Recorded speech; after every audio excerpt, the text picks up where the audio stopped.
Hello my dear friends. आज हम आ गए अपने एक नए टॉपिक में, नए वीडियो के साथ, ठीक है, जिसमें आपको मैं दो टॉपिक बताऊंगा। एक तो बार्स ऑफ कंपोजिट सेक्शन और एक है हमारा नेक्स्ट टॉपिक जो कि thermal stress and thermal strain. इससे पिछले वाले में मैंने 3 और बताए थे जिन पे न्यूमेरिकल आ सकता है, ठीक है, तो वो आप देख लेना, डिस्क्रिप्शन में लिंक दे दूँगा, ठीक है। तो बिना देरी किए मैं स्टार्ट करता हूँ अपनी वीडियो, ठीक है। तो पहला टॉपिक है हमारा bars of composite section. Means जब एक ही लोड, सिंगल लोड को दो अलग अलग तरह के बार्स उठा रहे हैं, ठीक है। मींस ये वाला जो है स्टील का बना हुआ है, ये कॉपर का है, या फिर ये वाला आपका मान लो ब्रोंज का है, ये स्टील का है। मतलब दो डिफरेंट मटेरियल के बार्स हैं, ठीक है, छड़ हैं, जो कि एक सिंगल इसको उठा रहे हैं, सिंगल लोड को, ठीक है। तो ऐसे केस में इसका स्ट्रेन कितना होगा और इसका कितना होगा, और इस पे स्ट्रेस कितना पड़ेगा और इस पे स्ट्रेस कितना पड़ेगा, कैसे निकालेंगे वो देखते हैं, ठीक है। तो यहाँ पे इसका है ई वन है जो आपका फर्स्ट बार था, उसका यंग मॉडुलस, ठीक है, पहले बार का, ठीक है। E2 है सेकंड बार का यंग मॉडुलस। P1 है load carried by bar, P2 है लोड कैरिड बाय सेकंड बार, ठीक है। तो P हमारा टोटल लोड कितना होगा, P1 प्लस P2, ठीक है। अब P1 क्या है हमारा, सिग्मा 1 A1, P2 क्या है, सिग्मा 2 A2, ठीक है। Strain in the bar, strain क्या होगा, यंग मॉडुलस क्या था हमारा, यंग मॉडुलस था स्ट्रेस अपॉन स्ट्रेन। स्ट्रेन उधर चला जाएगा तो स्ट्रेन हमारा क्या होगा, स्ट्रेस अपॉन यंग मॉडुलस, वही है यहाँ पे, ठीक है। स्ट्रेस अपॉन यंग मॉडुलस हमारा स्ट्रेन हो जाएगा, ठीक है, E1 के लिए और E2 के लिए।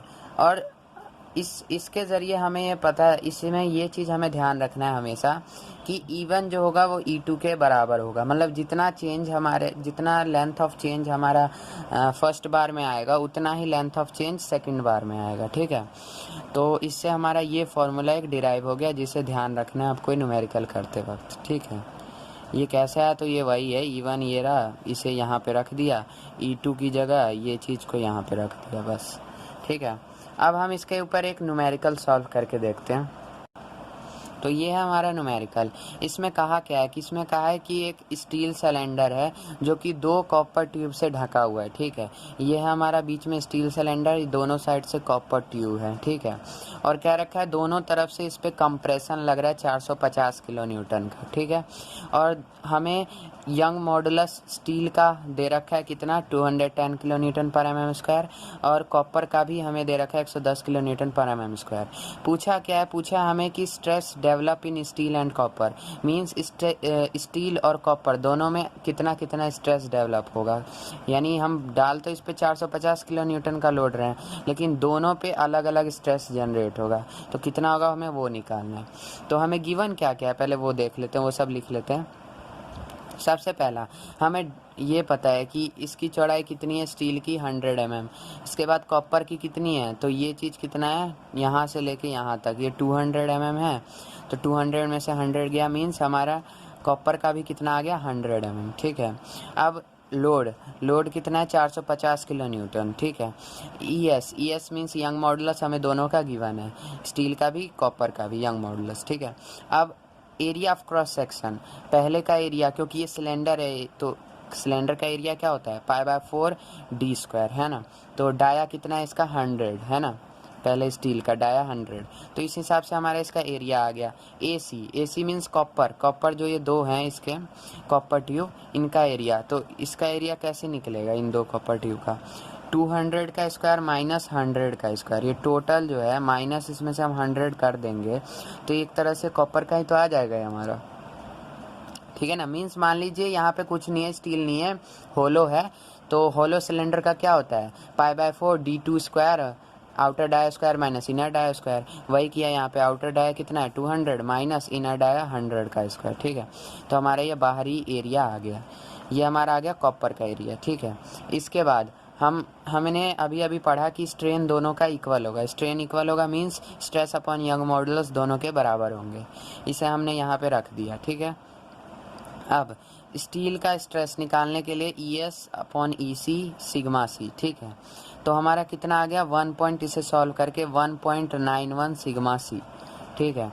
ये हमारी स्टील के स्ट्रेस की वैल्यू आ गई। मींस अगर हमारा स्टील मान लो कुछ आता है तो वो आएगा, मतलब कि अगर हमारा कंक्रीट कॉपर का कुछ भी वैल्यू आता है स्ट्रेस का, उसमें हम 1.91 से मल्टीप्लाई देंगे तो हमारे स्टील के स्ट्रेस के बराबर आ जाएगा, ठीक है। तो अब हम देख लेते हैं लोड। हमारा टोटल लोड कितना था, टोटल लोड कितना होगा, P S plus P C. तो टोटल लोड तो हमें पता है 4,50,000 न्यूटन, 450 किलो न्यूटन गिवन है, ठीक है। तो दोनों को ऐड करके हमारा आएगा तो sigma S A S plus sigma C A C, ठीक है। तो इस हिसाब से हमारा यहाँ पे आ गया सिग्मा एस हमारा कितना था 1.91 सिग्मा सी है ना, हमने यहाँ पे सिग्मा एस की जगह ये लिख दिया, ठीक है।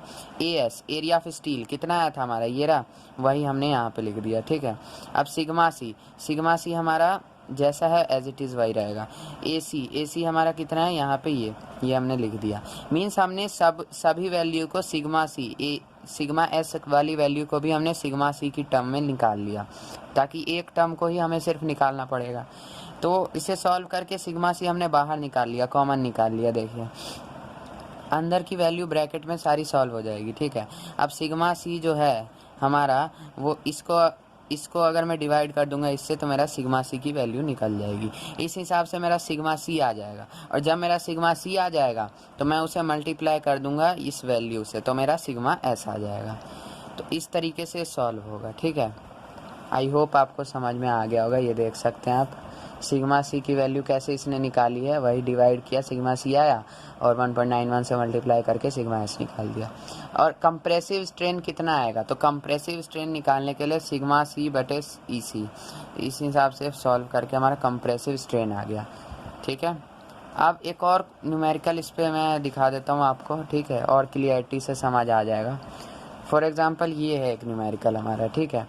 इसमें क्या रखा है, रिजिड बार है suspended from 2 wire equal length, 2 wire हैं इक्वल लेंथ के, लेकिन एक स्टील का एक ब्रास का है, यानी अलग अलग मटेरियल के वायर्स हैं, ठीक है।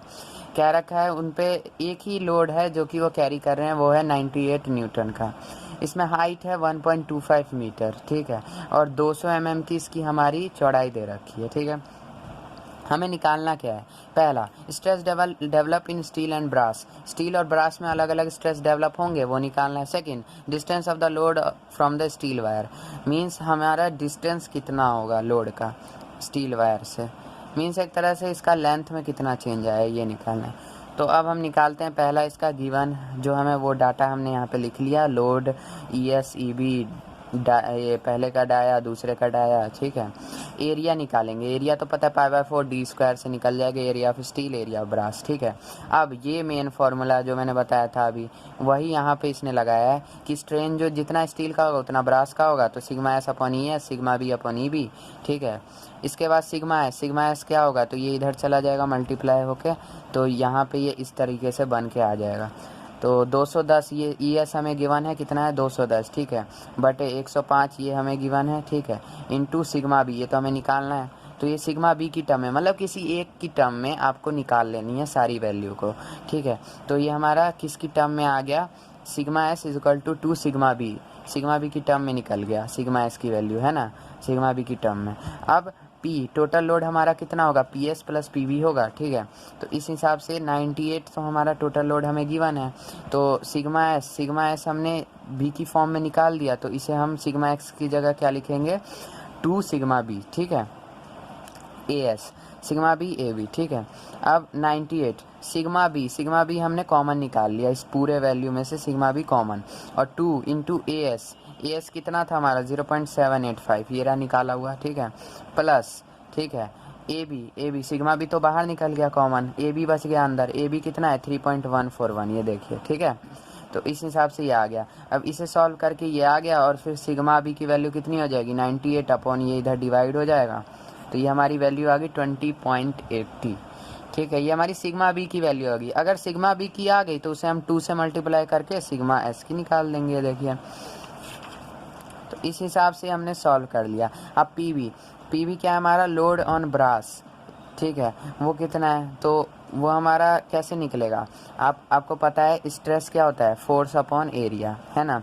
अब हमें निकालना क्या है, फोर्स मीन्स लोड कह लीजिए, फोर्स कह लीजिए, जिसे हमने P लिखा है, P यहाँ पे P लिख देता हूँ, ठीक है। तो P क्या होगा हमारा, स्ट्रेस इनटू में area is equal to P, है ना। तो इसने वही किया, स्ट्रेस अगर मेरा निकल गया 20 का, तो मल्टीप्लाई बाय इसके एरिया से कर दूंगा, तो मेरा आ जाएगा यहाँ पे लोड, ठीक है। तो यानी कि लोड कितना पड़ रहा है ब्रास पे, वो हमारा निकल गया, ठीक है। इसके बाद इसने क्या किया है, लेट लोड हमारा टोटल कितना है 98 न्यूटन, वेट एक मिनट, हाँ लोड हमारा है 98 न्यूटन, ठीक है, जो कि हमने कुछ दूरी पे स्टील वायर से रखा है, ठीक है। टेकिंग मूवमेंट अबाउट ए, यहाँ पे इसने मूवमेंट निकालना है, जो कि अभी आप आगे पढ़ेंगे बेंडिंग मूवमेंट कैसे निकलता है। तो इसने P into X is equal to P V into 200 कर दिया है, जिससे कि इसकी x की वैल्यू ये आ गई है। तो ये कैसे आई, ये आपको कन्फ्यूज़न हो रहा होगा। तो ये बेंडिंग मूवमेंट जब आप समझेंगे तो उसके ज़रिए इसने निकाला है, ठीक है।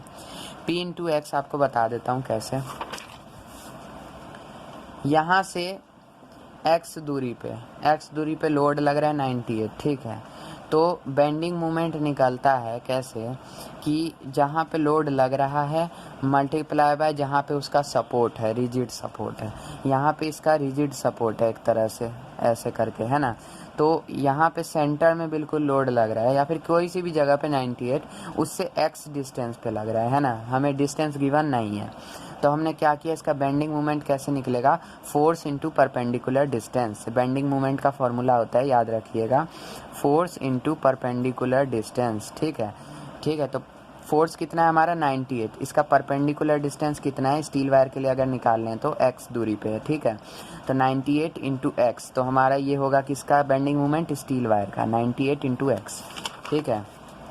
ये देखिए इसने क्या किया है, P इंटू एक्स, ठीक है, 98 इंटू एक्स है, ठीक है, और पी बी इंटू 200। दूसरा डिस्टेंस इसने क्या किया है, दूसरा डिस्टेंस भी इसको नहीं पता, तो इसने पी वी जो है वो भी पी वी इंटू में यहाँ पे इसने कर दिया 200 कैसे कर दिया, ये टोटल डिस्टेंस 200 है। अब मान लीजिए यहाँ पे x कुछ भी होगा, लेकिन बचा हुआ ये पूरा 200, ठीक है। तो इसने वहीं पे 98 इंटू 200 कर दिया। ये आपको बेंडिंग मोमेंट में क्लियर हो जाएगा। बाकी आप इतना समझ लिए, फोर्स इंटू परपेंडिकुलर डिस्टेंस, यहाँ पे 98 इंटू एक्स, और दूसरे में इसने क्या किया है, पी वी मीन्स वहाँ पे भी 98 इंटू में ये पूरा डिस्टेंस यहाँ से लेके इस सपोर्ट तक का पूरा डिस्टेंस 200, ठीक है। तो इसने दोनों को बराबर रख दिया है, लोड इंटू में डिस्टेंस, दोनों को इसने बराबर रख दिया। इसके बाद x की वैल्यू कितनी आ जाएगी, P V into 200 upon P. तो पी वी हमारा कितना था 65.33, अभी हमने निकाला, ठीक है। कहाँ निकाला भूल मत जाना, यहाँ पे निकाला है, ये देखिए, ठीक है। तो इस हिसाब से हमारा यहाँ पे पी वी इंटू 200 करके अपॉन पी करके ये हमारा x यानी दूरी आ गई कितनी, 133.3 mm। इतनी दूरी हमारी है लोड की, किससे, स्टील से, ठीक है। ये देखिए यहाँ पे distance of the load from the steel wire से कितनी दूरी पे लोड लग रहा है, तो वही हमने निकाल दिया, ठीक है। नेक्स्ट टॉपिक हमारा है थर्मल स्ट्रेस एंड स्ट्रेन। ये वेरी इजी टॉपिक है, इसमें बस आपको फॉर्मूले याद रखने हैं, सॉल्व हो जाएगा। इसमें क्या है, थर्मल स्ट्रेन का एक फार्मूला है, क्या है, alpha into delta T. Alpha क्या है हमारा, तो अल्फ़ा है कॉफिशिएंट ऑफ थर्मल एक्सपेंशन, और डेल्टा टी है change in temperature. Change in temperature means कितना का चेंज आ रहा है, 100 से 150 टेम्परेचर हो गया, क्योंकि टेम्परेचर के कारण लेंथ में चेंज आता है कि नहीं, तो इसलिए, ठीक है। कॉफिशिएंट ऑफ थर्मल एक्सपेंशन है ये, ठीक है। और एक और फार्मूला आपको याद रखना है, वो है इसका सिग्मा टी का, यानी कि सिग्मा टी हमारा क्या चीज़ है, सिग्मा टी है कितना इंक्रीज़ हुआ, एक्सपेंशन कितना बढ़ गया, ठीक है।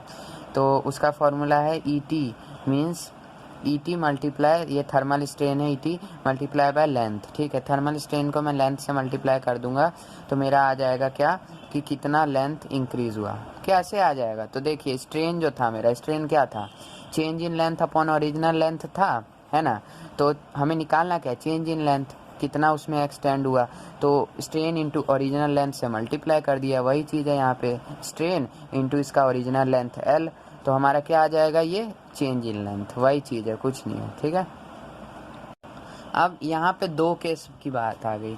इसी के अंदर दो केस आते हैं, जब हमारा सपोर्ट रिजिड है या फिर सपोर्ट ईल्ड है। ठीक है, रिजिड मीन्स फिक्स्ड सपोर्ट है। ठीक है, यानी बार्स आपके फिक्स्ड है, ना रोल हो सकते हैं ना कुछ हो सकते हैं। ठीक है, बिल्कुल फिक्स्ड बार है। उसमें क्या है, तो वही फॉर्मूला है जो मैंने आपको बताया। क्या चीज़, थर्मल स्ट्रेस का फॉर्मूला क्या होगा, यंग मॉडुलस क्या था, स्ट्रेस अपॉन स्ट्रेन था। ठीक है, तो स्ट्रेस का फॉर्मूला अगर निकालना है मेरे को तो क्या हो जाएगा, ई इंटू में स्मॉल ई, है ना, ये इधर चला जाएगा मल्टीप्लाई में, ये होगा ना फॉर्मूला, यंग मॉडुलस इंटू में स्ट्रेन। सेम वही चीज़ यहाँ पे इसने किया है, स्ट्रेस निकालने के लिए थर्मल स्ट्रेन यानी ई मल्टीप्लाई बाय कैपिटल ई यानी यंग मॉडुलस, और कुछ नहीं है इसमें। ठीक है, इसके बाद है हमारा कि थर्मल स्ट्रेन कितना था, अभी पीछे हमने पढ़ा, alpha into delta T, coefficient of thermal expansion into में चेंज इन टेम्परेचर। ठीक है, नेक्स्ट है हमारा व्हेन सपोर्ट इज यील्ड, जब हमारा सपोर्ट यील्ड दे रखा है तब कैसे हम निकालेंगे। यील्ड सपोर्ट क्या होता है, यील्ड सपोर्ट मीन्स हो गया कि कभी कभार क्या होता है कि मतलब उसमें कुछ स्प्रिंग टाइप का या कुछ तरह का सपोर्ट दिया जाता है, जिसके ज़रिए कि जब वो एक्सपेंड हो रहा है ना तो भी वो क्रैक ना पड़े। ठीक है, अगर रिजिड सपोर्ट है और बहुत लंबा बार है तो जब भी वो एक्सपेंशन होगा ना तो वो क्रैक पड़ने का डर है। लेकिन अगर मैंने यील्ड सपोर्ट दिया है, ठीक है, जैसे ट्रेन दो पटरी होती है उसके बीच में थोड़ा गैप देते हैं, एक तरह से यील्ड सपोर्ट की तरह वो है। ठीक है, कि जब उसे एक्सपेंड होना होगा तो हो जाएगा, वो क्रैक नहीं पड़ेगा। उसी तरीके के सपोर्ट को यील्ड सपोर्ट कहा जाता है, यानी आप उसे मतलब कि एक्सपेंड होने दे रहे हैं, कंट्रैक्ट होने दे रहे हैं। ठीक है, unable to prevent expansion and contraction of the bar completely, means expansion contraction को प्रिवेंट तो कर रहे हैं लेकिन वो मतलब क्रैक नहीं पड़ेगा उसमें। ठीक है, अब है एक्सपेंशन प्रिवेंटेड, कैसे प्रिवेंट किया जाए एक्सपेंशन, तो उसका फॉर्मूला यहाँ पे आपको दे रखा है। इसमें भी आपको दो वैल्यू याद रखनी है, एक तो थर्मल स्ट्रेन कैसे निकलता है, दूसरा थर्मल स्ट्रेस कैसे निकलता है। थर्मल स्ट्रेन निकालने के लिए ये वाला फॉर्मूला आपको याद रखना पड़ेगा, ये जो दे रखा है गिवन फॉर्मूला है, और थर्मल स्ट्रेस के लिए ये वाला फॉर्मूला, बस इतना अगर याद है तो आपको हो जाएगा क्लियर। मीन्स आपको बस ये वाला फॉर्मूला याद रखना है, ये जो हमारी वैल्यू आएगी किसकी आएगी, स्ट्रेन की, और स्ट्रेन में मैं यंग मॉडुलस से मल्टीप्लाई कर दूंगा तो मेरा स्ट्रेस आ जाएगा, और कुछ नहीं है इस फार्मूले में। ठीक है, तो मीन्स आपको बस ये पहला वाला फार्मूला याद रखना है। ठीक है, तो अब इस पर एक न्यूमेरिकल देख लेते हैं। पहला न्यूमेरिकल आपका ये रहा, एक रॉड है 2 मीटर लंबा, टेम्परेचर है उस पर 10K का, 10 केल्विन का। ठीक है, find the expansion of the rod when temperature is raised 80K, जब 80K पे हम उसके टेम्परेचर के ले गए तो कितना उसमें एक्सपेंशन हुआ वो हमें निकालना है।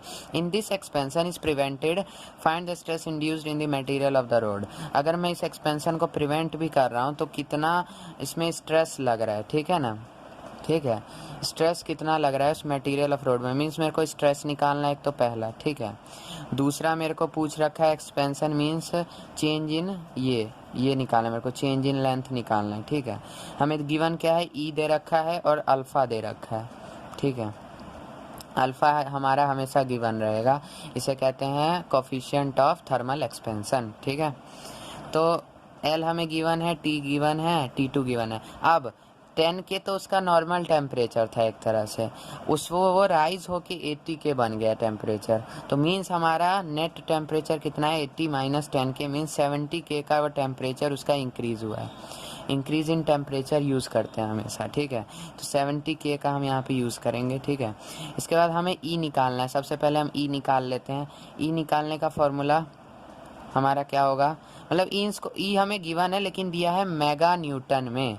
मेगा न्यूटन, मेगा मीन्स होता है 10 की पावर 6। ठीक है, मेगा मीन्स होता है। ठीक है, तो हमने 10 की पावर 6 से मल्टीप्लाई कर दिया। ठीक है, जैसे हमारा होता है किलो न्यूटन, वो होता है 10 की पावर कितनी 3, मेगा न्यूटन होता है 10 की पावर 6, तो हमने इसे न्यूटन पर mm स्क्वायर में चेंज कर दिया। अल्फ़ा हमें गिवन है, डेल्टा टी हम निकालेंगे, कितना होगा T2 माइनस T1 70K। ठीक है, इसके बाद है थर्मल स्ट्रेन। थर्मल स्ट्रेन कैसे निकलेगा, अल्फ़ा मल्टीप्लाई डेल्टा टी। ठीक है, अल्फ़ा मल्टीप्लाई डेल्टा टी, और ये जो होगा सिग्मा टी जो होगा हमारा कितना होगा, ET मल्टीप्लाई ई, ये हमारा थर्मल स्ट्रेस का, ये थर्मल स्ट्रेन का। ठीक है, पहले हम थर्मल स्ट्रेस अगर हमें निकालना है, पूछा क्या है थर्मल स्ट्रेस है ना, पहला हमें, तो थर्मल स्ट्रेस निकालेंगे कैसे, strain multiply young modulus. Strain का फॉर्मूला यहाँ पे क्या है, alpha into delta T. Alpha हमें गिवन है क्वेश्चन में, ये रहा। Delta T change in temperature 70 के अभी निकाला, और ई यंग मॉडुलस भी हमें ये रहा गिवन है, ठीक है। तो इस तीनों को सॉल्व करके हमारा थर्मल स्ट्रेस आ गया, ठीक है, और कंप्रेसिव इन नेचर है, ठीक है।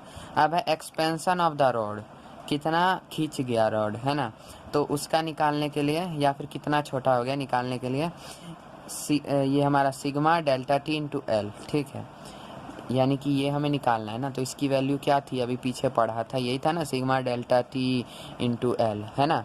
तो वही हमने यहाँ पे किया है। सिग्मा हमें पता ही है, डेल्टा टी पता है 70 K, L total length 2 metre means 2000 mm है, तो mm यानी 1.68 mm। इस टेम्परेचर की वजह से वो 1.68 mm खींच गई रॉड, या फिर कंप्रेस हो गई, ठीक है। नेक्स्ट एक और क्वेश्चन देख लेते हैं। ये हमारा सेकंड क्वेश्चन, इसमें क्या रखा है कि स्टील रॉड है 30 mm डाया का है, ठीक है, 5 मीटर लॉन्ग है, कनेक्टेड 2 ग्रिप्स, उसे 2 ग्रिप दे रखे हैं हमने, ठीक है। उसके बाद क्या रखा है कि 95 के का उस पर केल्विन का टेम्परेचर है, ठीक है, उसे हम खींच रहे हैं, ठीक है। Stress and pull exerted when the temperature falls at 30 K, means 95 के से टेम्परेचर गिर गया किस पे, 30 के पे, और इसके कारण वो रॉड खींच रही है।